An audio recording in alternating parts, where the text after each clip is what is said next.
A very good evening to everyone. Welcoming our guests and hosts for today, the first episode of Wellness Wednesday. Vaishali Rai, a theatre and a voiceover artist, an actor, and event host. She will be the anchor for this program, asking the right questions on your behalf to health experts. Let's welcome our host for today, Vaishali Rai, Wellness Wednesday, Episode 1. Very good evening, everyone. Namaste and Mabuhay. Welcome to the first episode of Wellness Wednesday. Health is wealth. We all know that.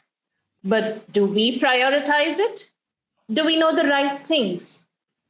Indian Women in Enterprise, the premier platform for enterprising women in the Philippines, promotes holistic wellness, especially amongst women and children. So join me from this Wednesday, every first Wednesday of the month, 7 to 8 p.m. Philippine Standard Time. Every month, we will bring you a new health expert with a brand new topics that will be relevant to each one of you. All you have to do is keep sending me your questions. Do ask the right questions, and we will get the experts to answer them. Stay with me for the next 1 hour as we speak about understanding COVID, safeguarding, and post-pandemic possibilities with Dr. Lakshmi Sitaram. Dr. Lakshmi Sitaram is a trained oncologist, medical researcher, and educator with an international experience. She has a dual doctoral degree, MD and PhD from the Institute of Medical Sciences, University of Tokyo. She specializes in the field of oncology with many years of research on oncogenes or cancer-causing genes. She is passionate about philanthropy, innovation, diplomacy, and education in human values.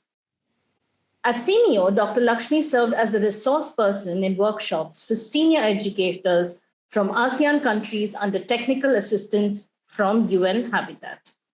So let us now welcome Dr. Lakshmi. Thank you, Vaishali. Thank you so much. Dr. Lakshmi, welcome to Ivy's Wellness Wednesday. And thank you very, very much for coming here today. I know that despite being so busy, you have still agreed to give us your time. And we at Ivy are truly, truly grateful for that. Thank you. Thank you. Thank you. Always my pleasure. Okay, Dr. Lakshmi, you have been a part of the research team that was studying genetic sequencing of SARS-CoV-1. Given that you were involved in this study, when the world was hit with the COVID-19 pandemic, did the magnitude of the situation come as a surprise to you? Well, that's a question I didn't anticipate. Well, SARS-CoV-1 was more lethal and more aggressive. It happened in 2003 and I was in Philippines at that time. I moved to Singapore in 2008 when H1N1 struck and I was on the thick of it in the same hospital that became the hospital for SARS specialists for treatment of SARS, the Tan Tock Seng Hospital in Singapore. See, SARS-CoV-1, although was very lethal, as the viral load increased, symptoms increased, contagiousness increased. But with H1N1, it's similar to SARS-CoV-2. It spreads faster. The carrier is contagious without symptoms. SARS-CoV-1 peaked, started around February, and by May it peaked, and suddenly it disappeared in July. By the time we were scrambling with vaccines and production, with animal studies and clinical trials, Yes, I remember it had come up in 2003 and it went on for just a few months, about 4 to 5 by July months. it disappeared. And so this is very surprising. Perhaps public health measures were late, or we don't really know how we could have mitigated it. Maybe borders are more open, more porous nowadays compared to 2003. Yeah. But Singapore, Asia, countries that hit Hong Kong, Singapore, we learned a lot by this H1N1 and SARS outbreak. Dr. Lakshmi, before we head to the question and answer session, I would like to know on a personal front, Since the pandemic began, you have been actively coordinating the treatment of COVID patients. And as you said, this has helped you to be updated on recent trends in treatment and publications. Mm-hmm. But personally, being in the medical field, how has it been for you? Nobody ever asked me this question. So there we're asking you now. When someone is normally ill and visits a doctor or a hospital, there are guidelines for treatment based on years of research. But with COVID, we have seen a lot of sick people in a very short period of time, and it was overwhelming in the initial days. And there is no go to pill or go to treatment, no guidelines. So it was all trial and error. And we realized that we were trying out something, or we were looking at something which we were learning as we were going. And we realized how fragile life can be. But the amazing thing about this is all the medical fraternity across all borders, scientists, researchers, volunteers, all came together. And this has unleashed a revolution in medicine that is unstoppable. On a personal front, I think a lot of healthcare people, nurses, doctors, staff who work, testing and all the testing centers. I think we all have learned important lessons. Number one, family matters. On a personal front, family matters. I learned that self care is not self indulgence. Technology is a great partner because we were able to video conference and check, do video consultations, treat people. But I think globally, all of us learned two very invaluable lessons now. One is loneliness and isolation can not only be very unhealthy but also harmful. So, loving nature, nurturing nature is also very important because that's how this pandemic began. So, valuing people and valuing nature in such a way that we are able to make this earth a better place for future generations, I think that is a great learning for all of us. True, true, very, very true. And in fact, I personally remember when the pandemic had just hit and how scared I was personally to, we were all fearing our life. We were scared to even step out. But it was the doctors and the frontliners that were there, sacrificing. And I would really like to take this opportunity right now to acknowledge and thank all the doctors and frontliners for their selfless and relentless service. So Agreed. it is because of people like you who took care of people like not us. me, not me. People who are really on site day and night. True, true. So let us just hope and pray that the worst is over now. Yes.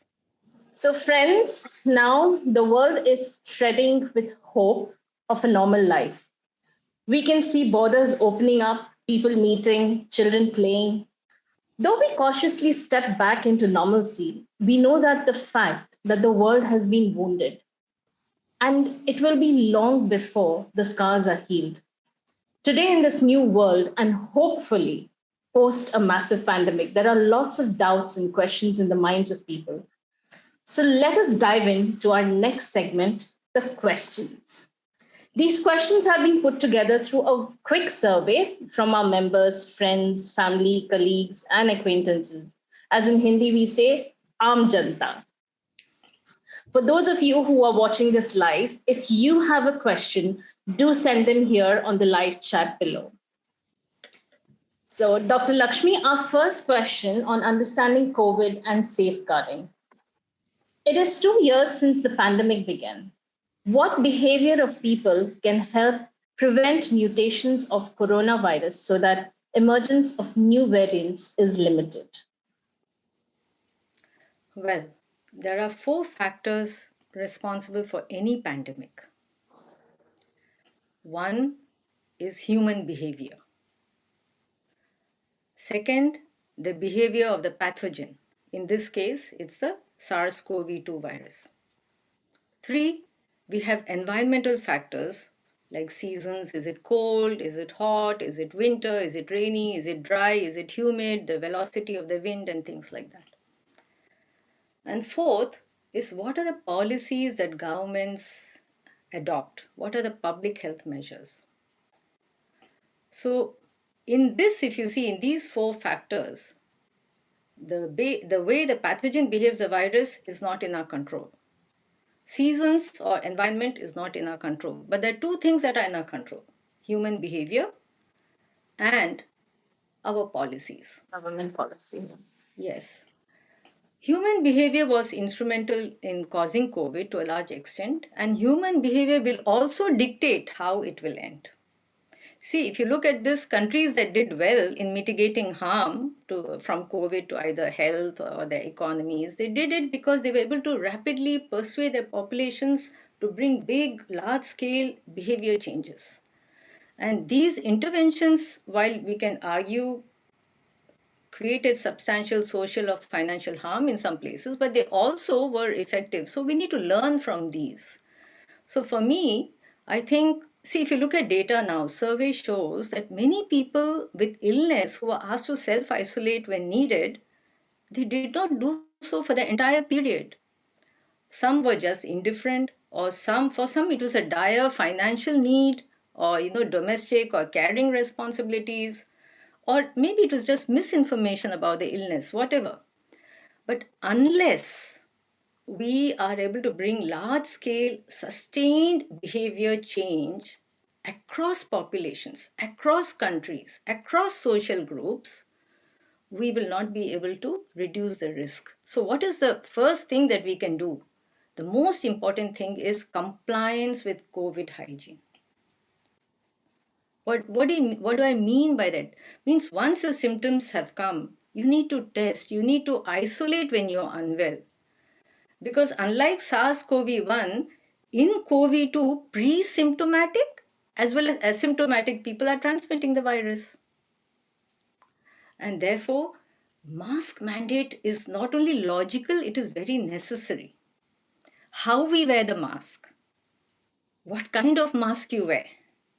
Suppose you're just going alone for a walk, nobody is there, or you're dropping your kid off to school, nobody is there, a cloth mask will do. But if you're in a crowded airport or somewhere, you need a proper N95 mask.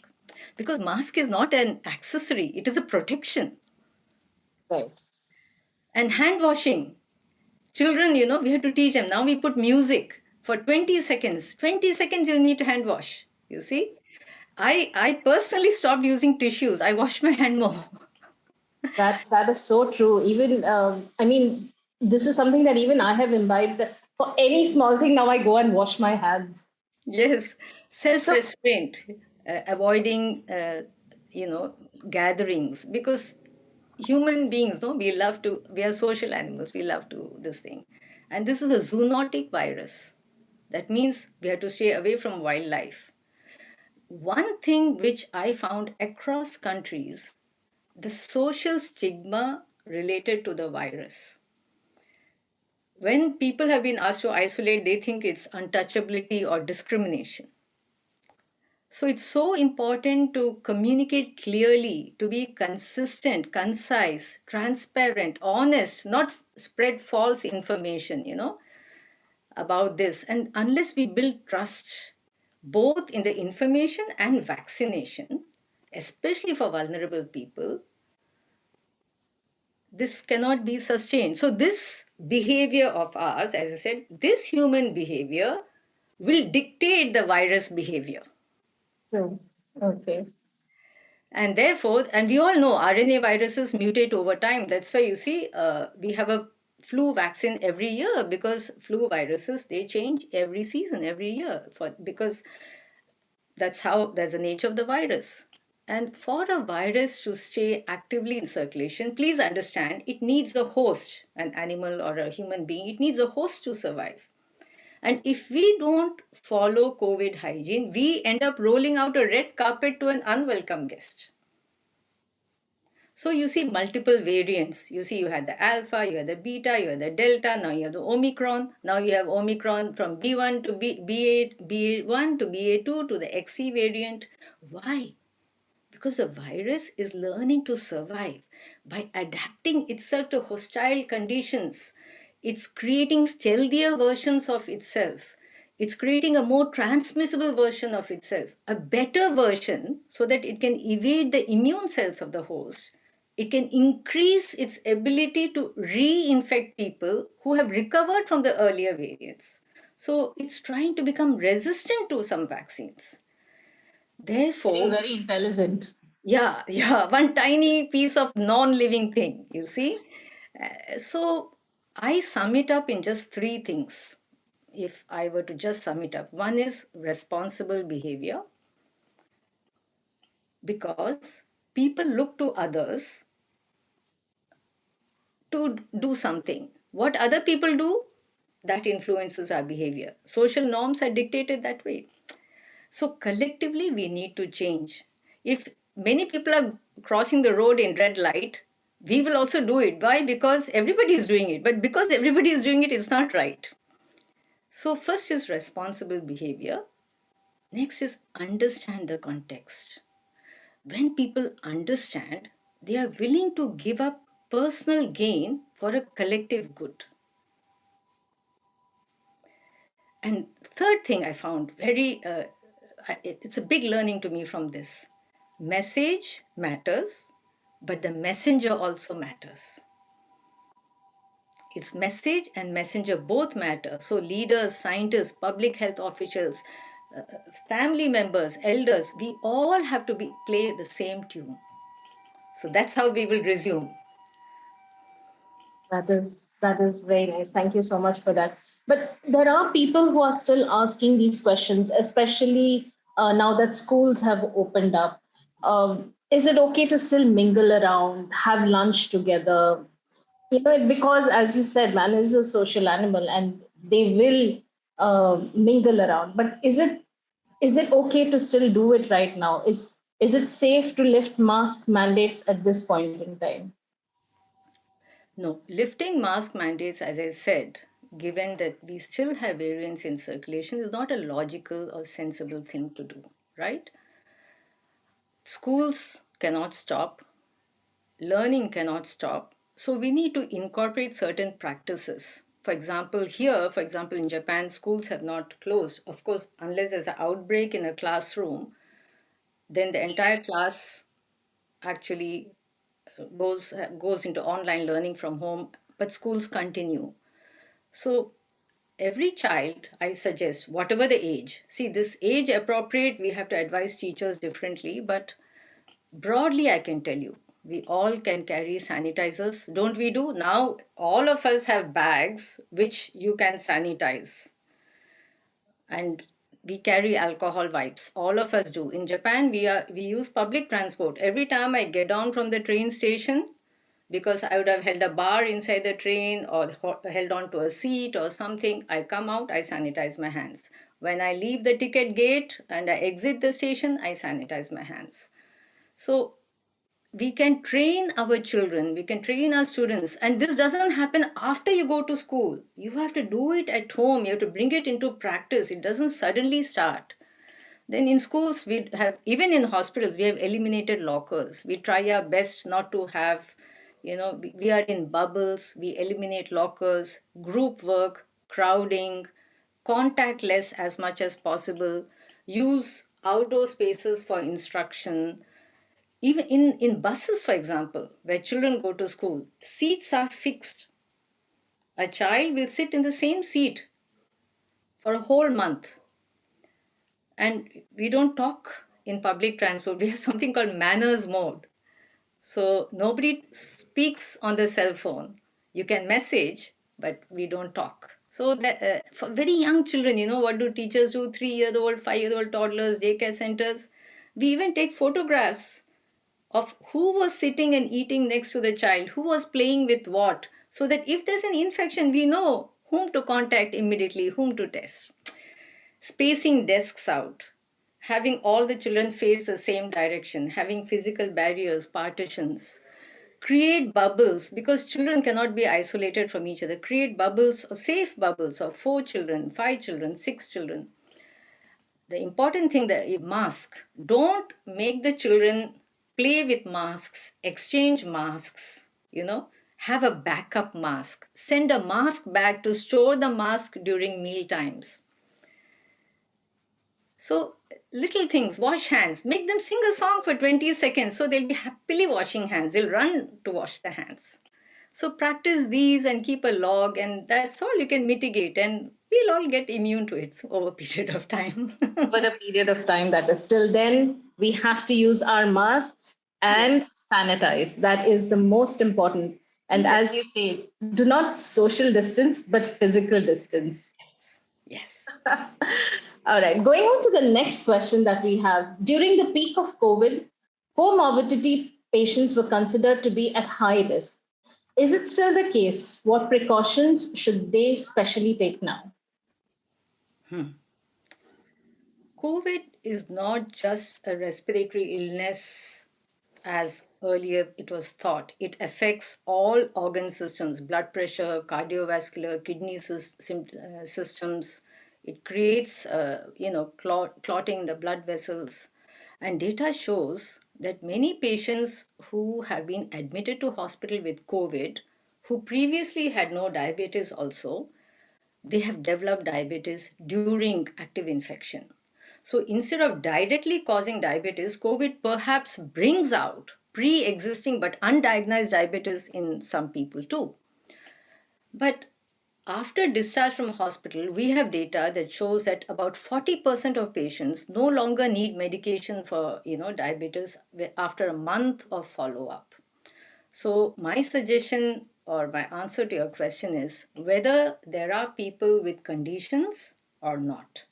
Preventive measures are the same, except that I would urge you to get vaccinated if you have not yet got vaccinated.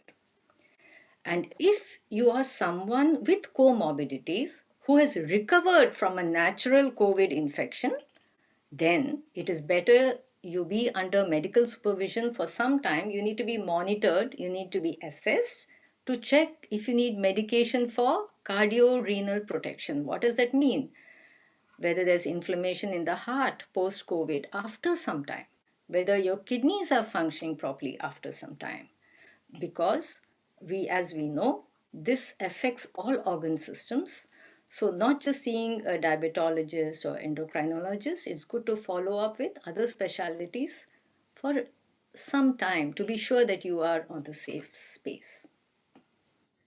So to frame it up, you say that the comorbidity patients should definitely take more care.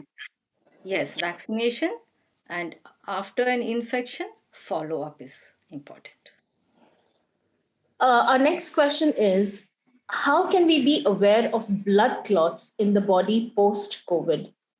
This is a very smart question. So this person knows a lot about COVID then. See, because COVID can cause severe inflammation and this triggers the clotting system. Let me explain it to you very simply. See, when you fall or you injure yourselves, somebody has an injury in the knee and you are bleeding, what does your immune system do? It reacts by making the clotting system more active to stop the bleeding. That's how your bleeding stops. So the body is saying, hey, I have an infection, so I need to be ready to clot. It's a natural immune mechanism. But when the infection is widespread and highly inflammatory as COVID, then the tendency to clot can become dangerous. So anyone sick with COVID, isolating at home or under quarantine, I tell them, don't be sedentary. If you don't move, you have an increased risk of blood clots. So paired together, inflammation and immobility, they create a perfect environment for blood clots in your legs and lungs, especially patients with other health risk factors, cancer, obesity, or a history of blood clots. So now doctors are actually very thoughtful. Even those with low risk of clotting, they are advised to use compression socks or inflatable cushions under their calves, or in some cases, they're given low dose blood thinners. But of course, those who are more prone to clotting, they receive full doses of blood thinners. But other ways to monitor signs of a clot or a stroke post-COVID, once you have come home, is if you suddenly have facial drooping or weakness of one arm or leg, or maybe difficulty in speaking, a new swelling or tenderness or pain or discoloration somewhere, sudden shortness of breath, chest pain radiating to the neck. So, the simple answer for your question, I would say, is keep moving, stay hydrated. When you're seated, try to keep your legs elevated, keep your blood flowing, literally flowing. That is the answer. Okay, that was an important information. So, all of you out there, any one of you over there who is infected, don't forget, don't be sedentary and stay hydrated. And our next question coming up is, after recovery from COVID, some people seem to continue to have certain symptoms such as cough. What does one do about this? And is this contagious? Well, in today's world, if you cough, it's like a sin. Everybody looks around you as though you did something. Exactly. Well, persistent cough, like most other viral infections, it means that the lungs are trying to clear out an infection and heal. This is not at all a contagious cough. It's not infective, what I mean. What is a cough? It's a reflex reaction to clear out any unwanted irritant, dust or phlegm or mucus from your lungs and your windpipe. But if you continuously cough, it can lead to irritation, it can lead to inflammation, and this will worsen the cough, right? And what happens? You end up breathing through your mouth. Now, what does this mean? It means a lot of dry, fast flowing air enters the lung, and therefore your delicate airway membranes will start further coughing. When you breathe in through your nose, it gets filtered, it gets moisturized, the pH is changed, it becomes the same temperature as the body, and so therefore it's easier for the airways. So if you have upper respiratory, like your nasal passage, your sinuses are inflamed, then you will feel at the back of your throat a post-nasal drip. We call it a post-nasal drip. So you want to clear your throat and, cough. If this kind of cough is very treatable by nasal sprays, by saline gargle, if you're sipping warm drinks, herbal drinks, some turmeric or ginger tea, cinnamon, lemon, all these things, take some herbal candy, suck some lozenges. But most important, even people who have recovered from COVID or are in active infection during COVID, if you can, I suggest everybody to do diaphragmatic breathing. It means tummy breathing. Breathe using your tummy. Gently breathe in through the nose. Hold on for 2-3 seconds. Breathe out through your mouth. Breathe in until the urge to cough disappears slowly. Now, what are you doing? By slow breathing through the nose, the air is hitting the back of your throat, it's being warmed up, it's being moisturized, and the cough reflex is slightly lesser to be triggered. It's likely to be triggered lesser. And then your hypersensitivity will settle down over a period of time. But some patients, they tell me that they weren't really unwell during COVID, but post infective cough is driving them crazy. Some people tell me actually. So if your cough is productive with phlegm, with a lot of mucus, if there's noise coming, noisier than normal when you breathe, or you have shortness of breath, then you need medical supervision, because it's important to clear the secretion from the lungs to reduce the chance of recurrent infections. And you will be able to breathe freely. So do steam inhalation, keep hydrated. Go to a doctor, you may get some nebulizer or something to relieve your airways to reduce the inflammation. A mild steroid may also help, a mild inhaler puff or something. And it normally resolves within a month. It doesn't take long. That's a long answer, sorry. No, but that is very informative. And thank you so much for that, because I have personally wondered. I've had friends who have, who've gone through COVID, and then, but the cough has always been persistent, and we didn't have an answer to that. But thank you so much for that. And friends out there, if you are going through this, you know what to do right now. Don't be scared. It's not contagious, but just take care, breathe correctly, and stay hydrated. Yes, very good. We have someone here asking us a very interesting question here again. Once someone tests positive for COVID, how do we know whether this is post COVID, whether this is a post COVID indicator or a new COVID infection? A very good question. I will rephrase that. What is the time frame for reinfection from another variant of the same virus?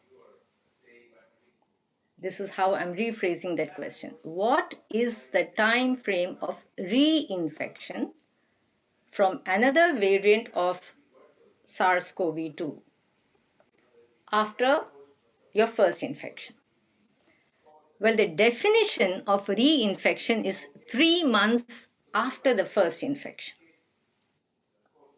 The 90-day period has been chosen by scientists because some patients continue to have the virus in their systems for longer than the average of about 2 weeks. Hence, it's difficult to distinguish between an infection or a reinfection within this time frame because we're not doing genetic sequencing for so many people. What you need to know is most people, healthy people with normal immune function, do not have the virus beyond 14 days. Some of us in the initial stages of COVID, when we were doing PCR and sequencing, we found PCR positive even at 30 days, and we were keeping them in the hospital because we didn't understand much about COVID at that time. Now we know that you are not infective 12 days after the infection. For example, if my PCR came out on Monday, April the 1st, positive, on April 12th, I can stop being in isolation.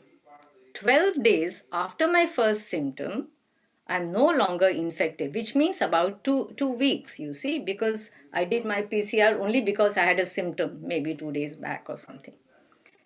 So, generally, you're not infective after 2 weeks. You can mingle with your family members, but you may still be shedding the virus in the urine, or your PCR test may be, or your saliva may be positive because the virus is now leaving your body. So viral remnants will be there in the body. So you may be positive, but you're not infective. That is the first thing because you're shedding the viral component. So, but such a person, because his immune levels are low, because he's just recovering from a viral infection, risk of reinfection is definitely there. I don't say no, but you do develop natural immunity. So a range of factors are responsible for reinfection. What is a variant in circulation? What is the vaccination status? It's usually higher in unvaccinated people. Potentially in those people in whom the previous infection was very mild and they had a very low immune response. So if the person who asked this question is still having COVID symptoms after 1 month also, it does not mean you are reinfected. It means you are having what we refer to as long COVID. You are having COVID symptoms because you're still suffering from the effect of your previous infection. You're not reinfected. But if after 3 months, after 90 days, you still feel unwell, it's possible you could have got reinfected, or you're still having long COVID, go and get it checked. Okay, now that makes a lot of sense. Yes. Friends out there, remember 14 days is when you are infected, and after 14 days, you are not infectious anymore. Not contagious at all, yes. You're not contagious anymore.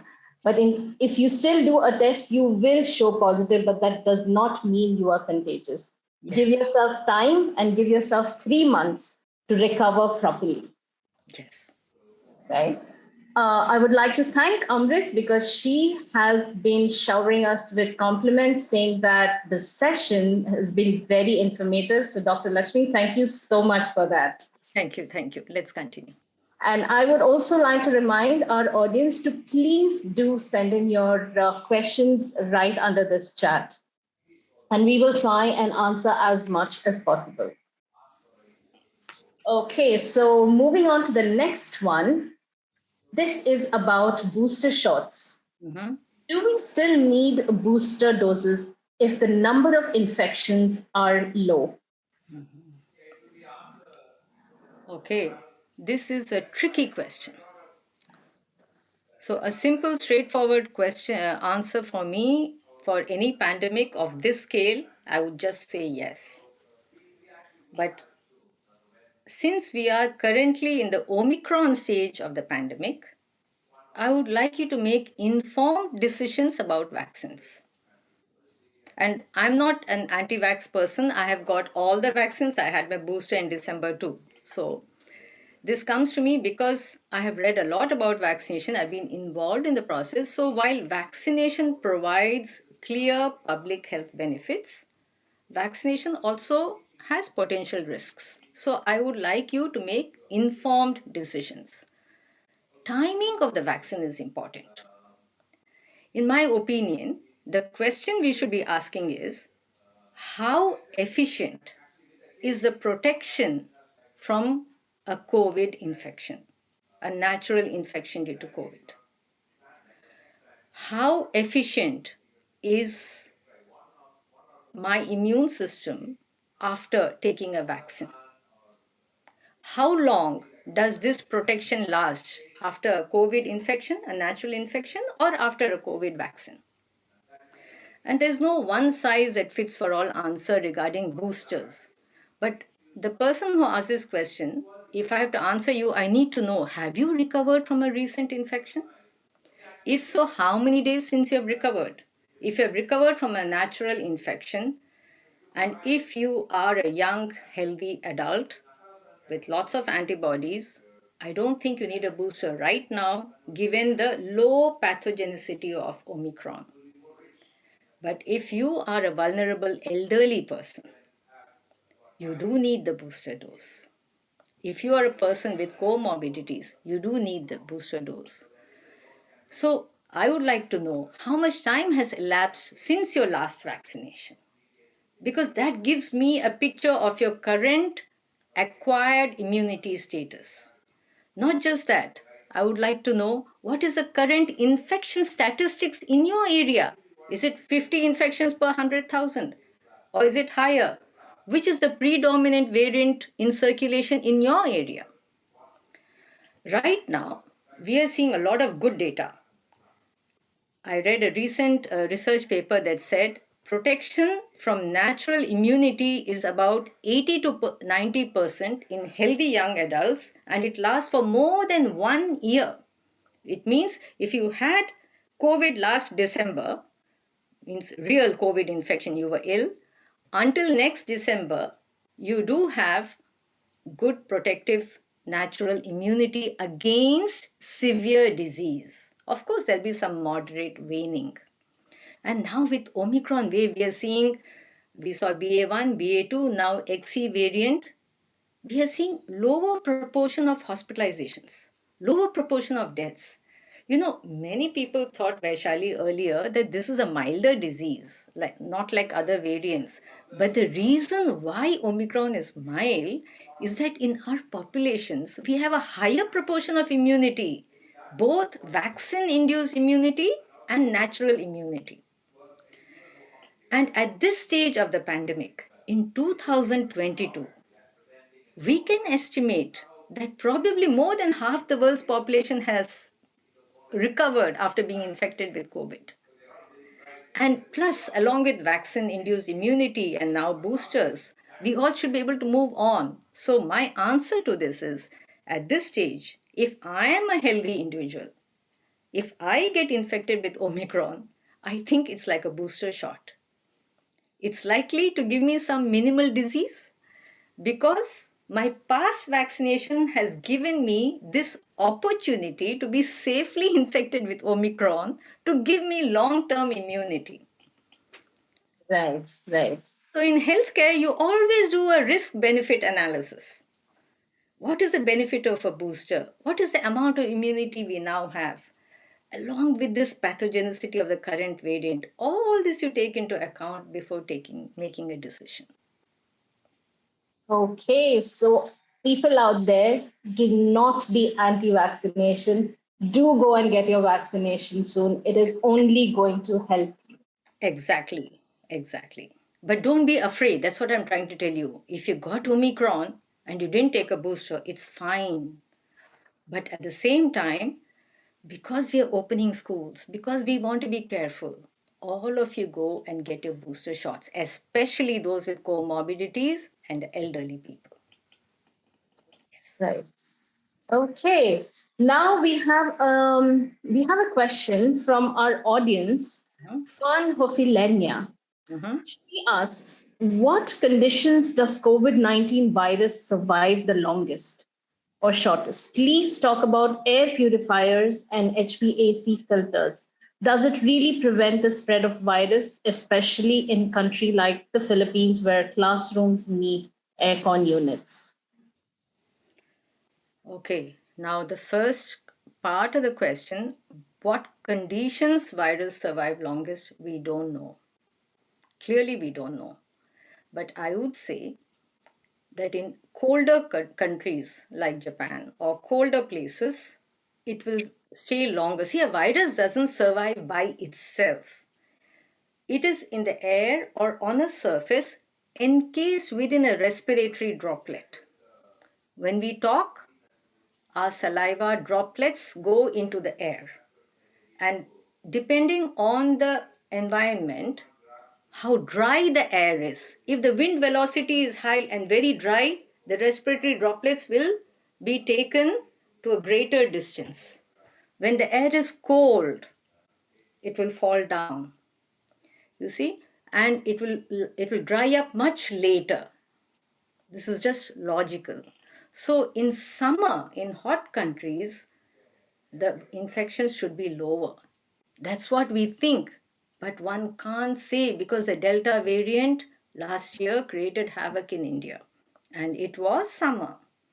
When it started coming, it was the beginning of summer. So I cannot give you a clear yes and no, but yes, these factors are responsible for a better spread of the virus. In a hot place like Philippines, in classrooms, do you need air purifiers and filters? I don't think so. We don't use air conditioners here. Why? Because if you have an air conditioning system, it's very easy for the virus to pass through and mingle and kind of be in circulation. So, therefore, ventilation, we keep things open. We use fans, we use ventilators, we keep it open. Even now, with the heater on, because it's cold, my door is open, even though I am alone. So you need air to be circulated. I don't think having air cons is going to solve the problem, nor filters is going to solve the problem. Having good mask is going to solve the problem. When we are talking, we need to wear the right mask, not wear it like a garland, but wear it properly. A good fitting mask where you should not feel the air passing out through the edges of the mask. And that is what we have to train ourselves in. Children in hot places, I know it's hard for them to wear a mask all the time, but we need to train them to have a good fitting mask, but with a roomy mask. That's what I tell. A roomy mask, but a good fitting mask. So you're saying that a mask will be more beneficial than an air filter, Exactly. right? Exactly. See, a air filter or a HEPA filter, whatever we call, is good for cleansing the air, but it is not going to reduce transmissibility of the virus because this is in respiratory droplets and this is in our behavior. That's what I'm trying to say. Got it, got it. So we do have parents sending in more questions for their children. And one of them is, how can those who are not eligible to get vaccinated be protected against the infection? I think it goes down to the same things that you said before. Of But children is slightly different. You see, yesterday I read a study by Bloomberg School of Public Health, John Hopkins. It is published on March 22nd this year, last month. Researchers found that in households where both children and adults they have been exposed to, COVID, they found children, toddlers, 0 to 4 years, they had more than 13 times higher levels of antibodies, neutralizing antibodies, not just antibodies, compared to adults. Children who are 5 to 17 years old, they had nearly 9 times higher antibodies. What is this data telling us? It shows us that even children in the first few years of life, they have the capacity to develop strong antibody responses exceeding adult responses. And so I think the good thing is COVID does not cause serious illnesses in children. In my opinion, this vaccine is non-urgent in children below 11 years with no history of serious illness. But with Omicron being highly contagious, yes, cases will rise, more will get infected, but they will also come down eventually. I have not seen Omicron a massive threat to children. But if this was a Delta variant, I would have said, children, please go and get vaccinated. But with this variant now, and with 50% of the world population having some immunity, I would say children below 11 years are is safe. non-urgent. So, but do talk to your pediatrician because there's no one size that fits all, you see. Older children, if they have already been infected, if entire families have been previously infected and children are living together with them, they're bound to have developed natural immunity. So we can wait and vaccinate them because they should have developed natural immunity. But Right. remember this, if no one in the family, Vaishali, no one has ever been exposed to infection, and if their family members with diabetes, obesity we see a big factor, hypertension, chronic lung disease, heart disease, then it's a good idea to vaccinate everybody, including children. But always remember, get advice from your pediatrician on the kind of vaccine.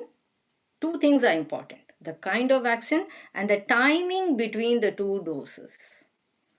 Your pediatrician should know how to give the timing between the two doses because that's very important in generating the immune response that we want. Great. So, according to you, you say that vaccines are safe for children. Yes, but I would advise caution against vaccinating children below 11 years old. Okay. So, parents out there, do remember consult your pediatrician before you take any decision. Older children, go to your pediatrician and what kind of vaccine, what is the timing, what dose, your pediatrician can advise you. But younger than 11, I think you can wait. It's non-urgent now, especially if your whole family has got infected before. Yes. Doctor, it is nice to note now our audiences are warming up on the chat and they are asking more questions. But I just want to share that we will do our best to ask them in this episode. If not, we will have them answered and post the experts' comments on our Facebook page. But Sure. people, please do keep sending in your question. We have Sonali Mathur, who's watching the program, and she is asking a question on booster. Do vaccines cause blood clots in the brain? If yes, then do senior citizens should they take boosters? This is a very good question about blood clots, about boosters. Booster, please, senior citizen or who, I think everybody should take a booster, especially if you have had elapsed time with your past second vaccination dose, because most vaccines are 2 doses except the Johnson vaccine. And the Johnson vaccine, I don't think, does Philippines have the Johnson vaccine? No, I don't think so. Okay, so most people would have had the 2 dose vaccine. And if you have elapse more than 6 months, 6 to 9 months, now your antibodies would be waning. See, vaccine generated immunity, the antibodies are lower or wane faster than natural infection immunity. So, if you have had natural infection and you're a healthy individual, you can wait for the booster. But if you have only been vaccinated, please go and take your booster shot. If you have got COVID, wait for 3 months. If you're elderly, you have got COVID, wait for 3 months to recover and then go and take your booster shot.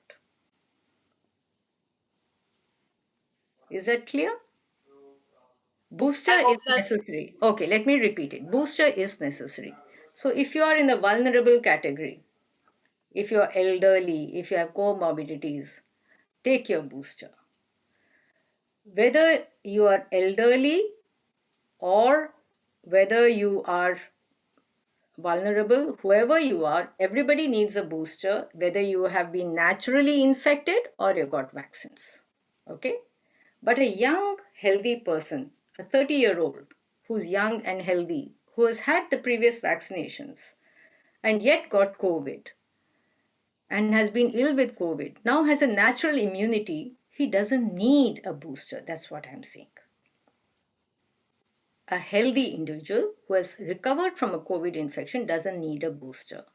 But if it's already 9 months to a year after recovery from natural infection, please go for a booster.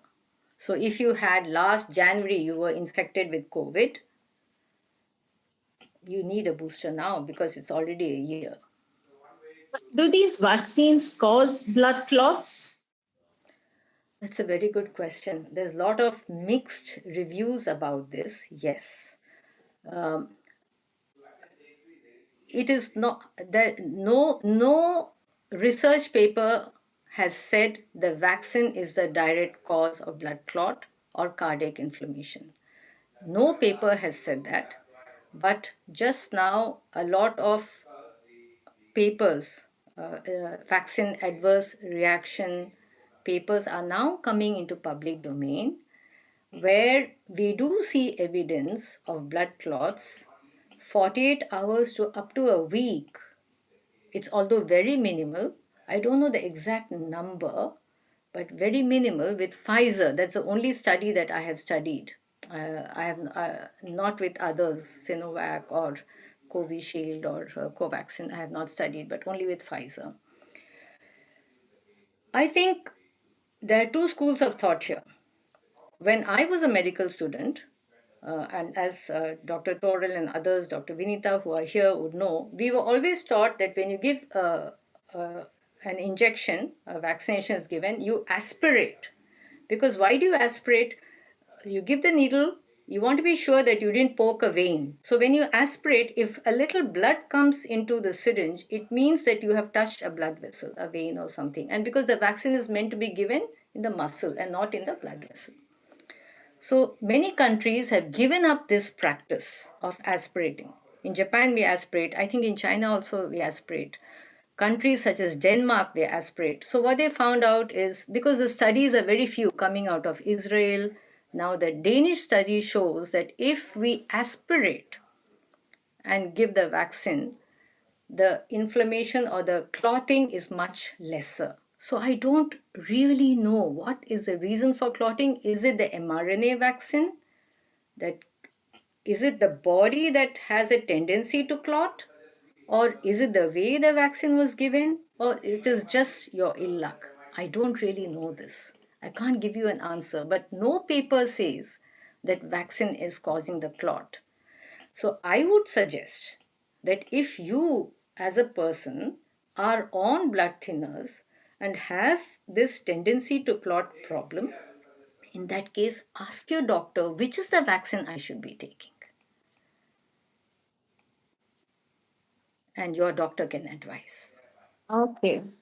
Thank you for that, Dr. Lakshmi. Sonali, I hope that answers your question. And if it has, do give us the thumbs up. I'll send you the links to the papers that talk about this. Okay. Amrit and Malar, thank you for watching. We will have the expert resend it to you on Facebook post this episode. We have a very interesting question, and this is my favorite question, and this was given by Dr. Toral.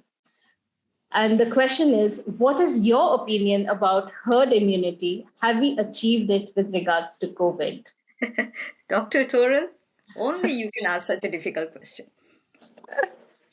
See, for a virus such as measles, our immunity is so good that it almost never reinfects a protected individual. So, herd immunity means what? It means that many individuals have achieved protection from their collective immunity, preventing the virus from circulating in that population. Right?